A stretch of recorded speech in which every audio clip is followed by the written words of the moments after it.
melalui ekstraksi. Silakan bisa memulai uji coba file presentasi dan mic-nya. Silakan. Terima kasih untuk host. Izinkan kami untuk mengecek sound dan PPT kami terlebih dahulu. Sani, silakan untuk cek suara. Apakah suara saya sudah terdengar? Sudah terdengar. Dwi Wulan, Apakah suara saya sudah terdengar? sudah terdengar. Elva, Apakah suara saya sudah terdengar? sudah terdengar. Baik, selanjutnya silakan Sani untuk menguji coba slide-nya. Slide-nya sudah terlihat. Sudah, mungkin boleh dicoba untuk transisinya. Apakah transisinya sudah baik? Cukup baik.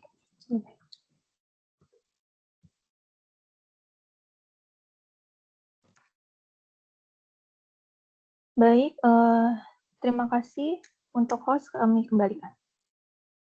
Ya, terima kasih. Saya ingatkan untuk kelompok 8, waktu presentasi dimulai tepat di menit 20.00 dan jika nanti ada kendala, tolong anggota kelompok yang lain dapat membackup.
Baik, kelompok 8 dipersilakan untuk memulai presentasi. Assalamualaikum warahmatullahi wabarakatuh. Selamat siang dan salam sejahtera bagi kita semua yang terhormat Dewan Juri PKP 2 tahun 2022 serta teman-teman yang kami banggakan. Izinkan kami mempresentasikan hasil penelitian kami. Seiring perkembangan industri dan otomotif, permintaan terhadap pelumas kian meningkat. Hal ini didasarkan oleh data Kementerian Perindustrian pada tahun 2020 bahwa permintaan pelumas melonjak hingga 1,14 juta kiloliter per tahun. Namun penggunaan pelumas menghasilkan limbah berbahaya sehingga perlu diolah kembali. Tetapi sampai saat ini sisa pelumas komersial berbahan dasar sintetis dan mineral oil yang terurai. Tidak hanya itu, ada juga oknum yang membuang limbah sembarangan. Seperti kasus pencemaran sungai di Banjarmasin, kasus pencemaran di pesisir Panjang, dan pencemaran saluran air di Madidi. Oleh karena itu, kami, Tani Frida Rima, Jihan Asma, Elva Herotunis, dan Dwi Wulandari, yang didampingi oleh Ibu Nona Mary dari Universitas Pertamina, memberikan solusi yang berjudul Biopelumas Ramah Lingkungan dari Maggot melalui ekstraksi. Hal yang melatar belakangi penelitian kami adalah peternak maggot yang merambah di berbagai penjuru di Indonesia seperti di Pulau Jawa, Sumatera, Kalimantan, dan Sulawesi. Maggot dapat dipanen setiap harinya karena lalat BSF menghasilkan telur sebanyak 500 hingga 900 telur dengan siklus hidup yang singkat yaitu 40 hari. Tidak hanya itu, maggot juga merupakan solusi untuk mengurangi limbah sampah organik karena 1 kg maggot BSF dapat menghabiskan 2 sampai 5 kg sampah organik per harinya. Menariknya, menurut data publikasi oleh INAGI pada usia ke-18 hari, maggot memiliki kandungan protein yang tinggi yaitu 41,1 sampai 43,6% dan kandungan asam lemak sebesar 15 sampai 34,8%. Jika dilihat dari hal tersebut bahwa maggot menjadi potensi yang sangat besar untuk dijadikan biopelumas. Kemudian adalah tujuan. Tujuan dari sini adalah ekstraksi maggot dari lalat BSF atau Black Soldier Fly. Kemudian dilakukan sintesis biopelumas pada 3 variasi suhu yaitu 100, 120, dan 150 derajat Celcius menggunakan zeolit alam baya dan karakterisasi biopelumas dari ekstrak maggot. Untuk target luaran yang akan dikeluarkannya itu adalah kemajuan laporan akhir dan artikel ilmiah yang berjudul Pengaruh Suhu Sintesis Bahan Baku Pelumas Berbasis Maggot menggunakan zeolit alam baya. Pada penelitian ini memiliki 2 tahapan yaitu pengaktifasian zeolit dan pembuatan biopelumas. Untuk aktivasi zeolit, hal pertama yang dilakukan adalah zeolit dihaluskan, kemudian diaktifasi dengan HCl 1,5 molar. Dan zeolit yang teraktivasi selanjutnya akan dikarakterisasi dengan FTIR dan juga XRD. Untuk pembuatan biopelumas adalah larva maggot yang sudah dikeringkan diekstraksi melalui dengan soklet sebanyak 40 gram maggot dan 200 ml N-heksa. Dan dilakukan transesterifikasi asam lemak. Hasil dari transesterifikasi selanjutnya ditambahkan zeolit alam baya teraktivasi dan jadilah biopelumas. Biopelumas selanjutnya akan dilakukan karakterisasi melalui dengan FTIR, GCMS, fluid scan, viskositas, dan densitas. Pengaktifasian zeolit alam baya dilakukan karakterisasi antara zeolit alam baya sebelum teraktivasi dengan kode ZB dan setelah teraktivasi dengan kode ZBA. Aktivasi ZB menghasilkan spektrum FTIR yang dapat dilihat pada gambar 1. Di sini terdapat perbedaan yang sangat signifikan antara spektrum pada bilangan gelombang 3511 dan 1644, yang mana pada spektrum FTIR ZBA tidak terlihat. Hal ini menunjukkan bahwa gugus OH menjadi silanol dan juga air, sehingga tidak terbentuk pada karakterisasi ZBA. ZBA juga menghasilkan difraktogram XRD yang dapat dilihat pada gambar 2, yang menunjukkan bahwa memiliki kesamaan pada jumlah fasa modernit, klip nataloid, dan kuarsa antara ZB dan ZBA. Hal ini menunjukkan bahwa tidak terjadinya perubahan struktur antara ZB dan ZBA. Namun, intensitas ZBA jauh lebih tinggi dibandingkan dengan ZB. Hal tersebut dikarenakan HCl bereaksi dengan ZBA dan menyebabkan aluminium dalam ZBA terekstrak, sehingga ZBA hanya mengalami penambahan rasio SiAl dan tidak merubah struktur. Data di faktogram tersebut juga menunjukkan bahwa ZB didominasi oleh fasa modernit. Hal ini sesuai dengan penemuan Isma Pubwang. Ekstraksi asam lemak dari maggot menghasilkan minyak maggot yang kami beri kode MO dan diolah menjadi biopelumas yang kami beri kode BP. Hal ini menghasilkan data personil yang pada dan spektrum FTIR. Adapun berikut perolehan MO100, MO120, dan MO150 yang berturut-turut merupakan sampel minyak maggot yang akan disintesis menjadi BP pada suhu 100, 110, dan 120, 150 derajat Celcius, yang dapat dilihat pada tabel berikut, yang menunjukkan personil yang terbentuk memiliki rentang 30 hingga 40%. Hal tersebut telah sesuai oleh penelitian sebelumnya, yaitu penelitian yang dilakukan oleh Chayani pada tahun 2020, bahwa maggot mengandung lemak sebanyak 21,17%. Proses ekstraksi asam lemak juga menghasilkan data spektrum FTIR. Pada spektrum tersebut, kami membandingkan sampel maggot dengan kode MRAW dan ekstraksi maggot dengan kode MO. Terlihat spektrum C rangkap O dan CO pada sampel MRAW dan MO berturut-turut pada bilangan gelombang 1740 dan 1160, namun terdapat perbedaan puncak MRAW pada bilangan gelombang 1635 yang menunjukkan ikatan C rangkap C. Hal ini menunjukkan adanya senyawa asam lemak ikatan rangkap yang terdapat di dalam sampel maggot. Dari transesterifikasi menghasilkan data personil dan spektrum FTIR. Adapun berikut perolehan FAME yang berturut-turut pada FAME 100, 120, 150 yang akan diolah menjadi BP pada suhu 100, 120, dan 150 derajat Celcius, yang dapat dilihat pada tabel 4.2. Personil tertinggi diperoleh oleh FAME 100, sedangkan densitas FAME tertinggi diperoleh pada sampel FAME 120, yaitu sebesar 0,869. Besar densitas FAME 100 dan FAME 120 telah memenuhi syarat SNI, yaitu sebesar 0,85 hingga 0,89%, 0,89 gram per mili. Proses trans-asset verifikasi juga menghasilkan data spektrum FTIR yang dapat dilihat pada gambar 5, di mana dalam proses trans-asset verifikasi menggunakan metanol. Namun, pada spektrum FTIR FAME sudah tidak terdapat puncak pada bilangan gelombang 3338 yang menunjukkan gugus OH. Sehingga dapat disimpulkan bahwa gugus OH metanol telah bereaksi dengan trigliserida membentuk metil ester.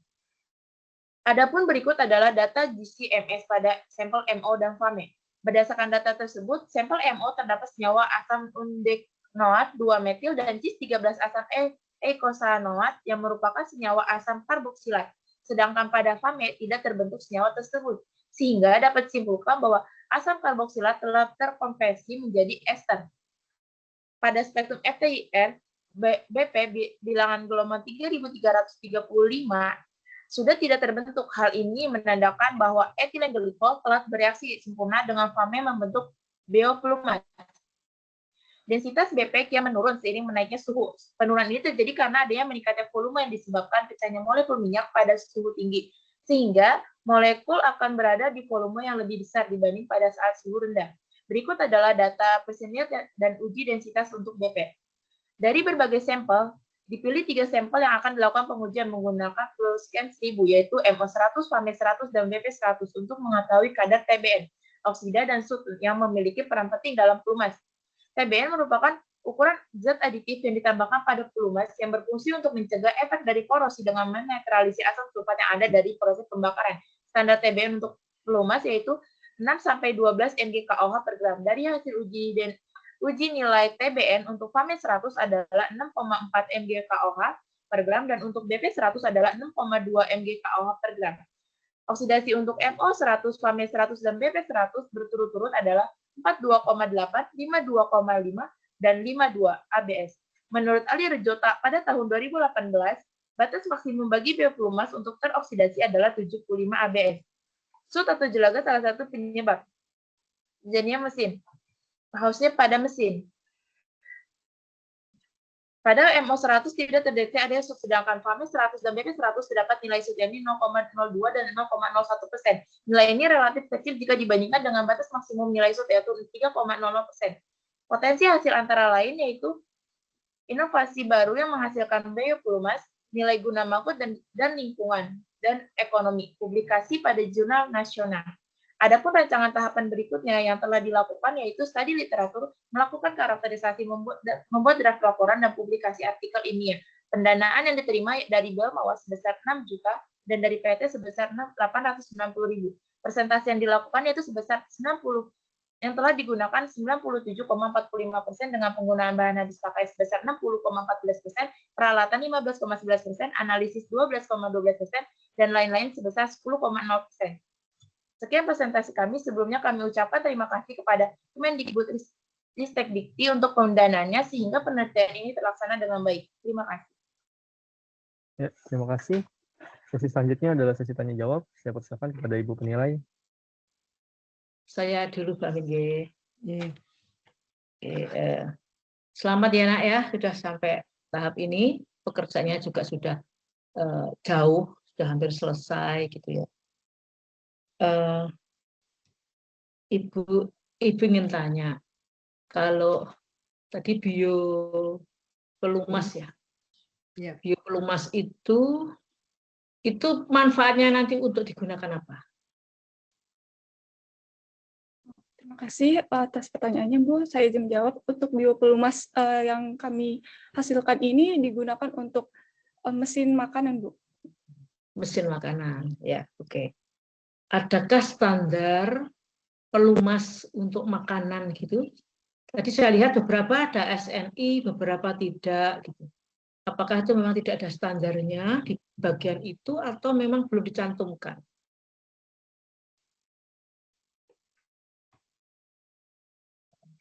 Izin menjawab, Bu. Untuk standar SNI-nya kami belum mencoba untuk dicari gitu, Bu. Tapi kita baru tahap-tahap apa namanya? Tahap-tahap karakterisasi dari biopelumasnya ini sendiri, Bu. Oke, berarti belum semua ya ada gitu ya. Kalau misalkan yang tadi sudah ada itu biopelumas yang sudah dihasilkan itu sudah memenuhi SNI semuanya apa belum? Yang sudah ada standarnya. Jadi kan satu-satu gitu saya tidak hafal. Sudah bisa digunakan sebagai biopelumas begitu?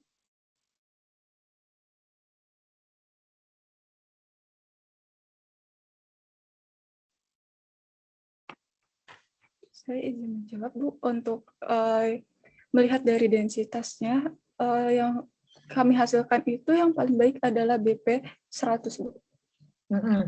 Itu sudah sesuai dengan standar yang sudah ada. Artinya siap digunakan.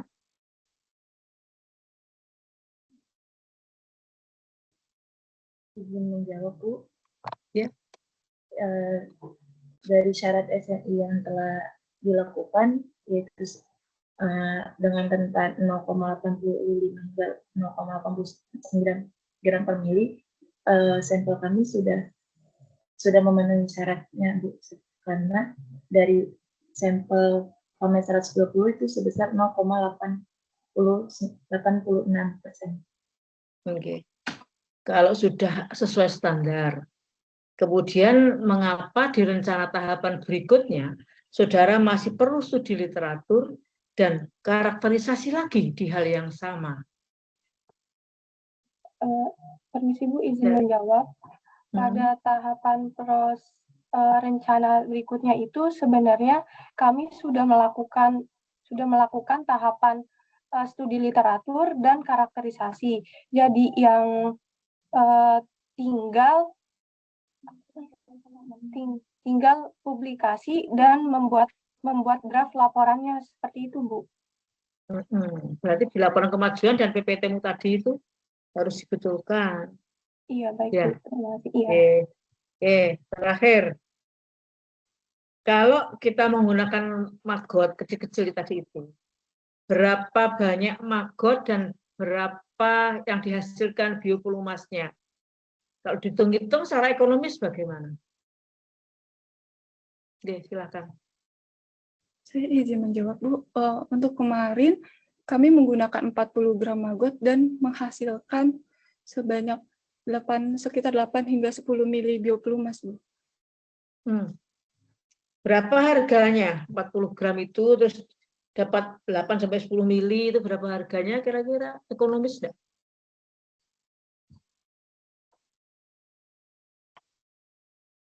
Pernah menghitung?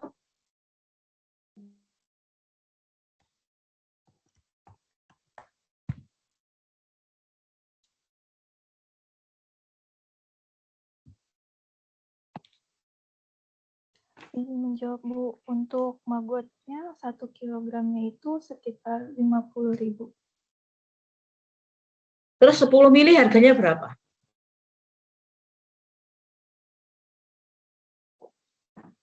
Izin menjawab, Bu. Untuk per 10 mili biopelumas yang dihasilkan dari maggot sendiri, kita belum melakukan perhitungannya, Bu. Enggak bisa. Oke, makasih. Monggo, Prof. Amin.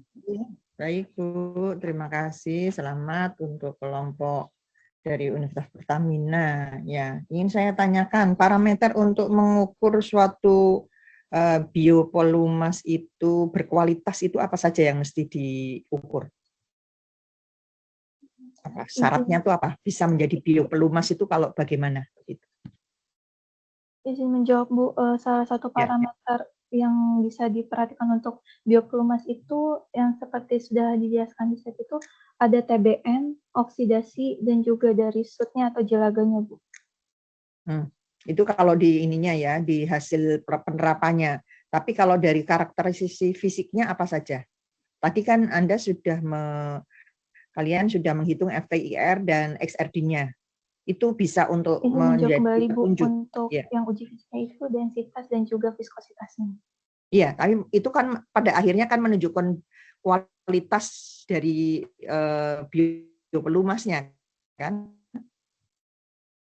Kan pasti ada tanda-tandanya atau suatu biopelumas yang layak digunakan seperti tadi oleh Bu Heni itu kan berarti seperti apa, harus memenuhi syarat apa saja. Adakah? Pasti ada lah, nggak mungkin nggak ada, pasti ada. Bener ya? Kayak bensin itu kan kenapa bisa dijual karena dipakai kan pasti ada syarat-syarat yang yang dikenai itu sehingga dia bisa digunakan oleh banyak orang untuk sebagai sumber energi, begitu kan pasti ada. Nah, Anda kan dari ini ya Universitas Pertamina mesti belajarnya di situ. Nah, udah sekarang yang lain aja nih berkaitan melanjutkan Bu Heni tadi. Apa sih yang membuat kalian itu tertarik membuat biopelumas dari maggot? Padahal tadi Anda katakan maggot adalah larva yang kandungan proteinnya tinggi. Apa yang membuat kalian itu, kenapa harus maggot begitu loh? Kalau yang lain tadi kan ada limbah, ada ini, maggot itu bukan limbah. Maggot itu hasil dari memanfaatkan limbah, menghasilkan larva, larvanya itu protein tinggi. Nah, kenapa kepikiran ingin membuatnya menjadi biopelumas? Apa yang menjadi tantangan bagi kalian? Wah, ini menarik nih gitu. Apa yang membuat itu? Saya izin menjawab Bu. Yang Ya, pertama, silakan, karena kami sudah mengecek dari Google gitu ya Bu, untuk biopelumas dari maggot ini belum ada yang meneliti Bu. Jadi kami tertarik menggunakan maggot untuk uji coba apakah berhasil nih maggot dijadikan biopelumas. Nah terus yang alasan utamanya juga kami tahu bahwa maggot punya asam lemak yang tinggi. Jadi dari asam lemak itu sangat potensial untuk dijadikan biopelumas. Nah selain itu kami tahu bahwa peternak maggot nih udah banyak tersebar di Indonesia dan dalam sekali panen itu bisa menghasilkan bertonton gitu. Sepertinya sayang saja gitu Bu jika maggot ini hanya dijadikan pakan ternak atau apapun. Makanya kami melakukan inovasi untuk membuat produk turunan dari maggot tersebut. Anda mengatakan saya tahu harganya berapa maggot yang hanya dikeringkan kemudian dijual ke para peternak itu, tahu nggak sekilonya berapa? Untuk yang dikeringkan itu harga sekilonya 50.000 Bu, tapi 50.000. untuk maggot yang hidup itu 10.000 Bu per kilonya. Nah iya karena masih hidup ya. Dan berat kan itu. Nah karena udah sekilonya itu kan Anda pastinya pada waktu membuat biopelumas pasti menggunakan yang sudah dikeringkan kan, bukan yang masih hidup kan. Nah artinya kan 1 kilo nggak ngapa-ngapain itu bisa jadi 50.000. Nah artinya kan kalau berpikir dalam ini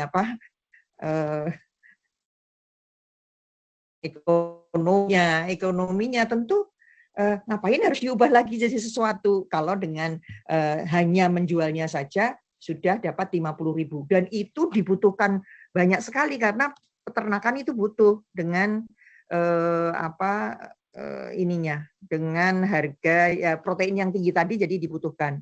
Jadi ke depan kalau mau penelitian bukan hanya karena belum ada tetapi dilihat dari berbagai sudut. Apakah dari sudut ini, sudut pandang ini, sehingga apakah ini punya manfaat ke depan, begitu ya? Itu lagi sangat bagus. Saya kira itu. Ya, terima kasih kepada Ibu Penyelai, kepada dosen pendamping dan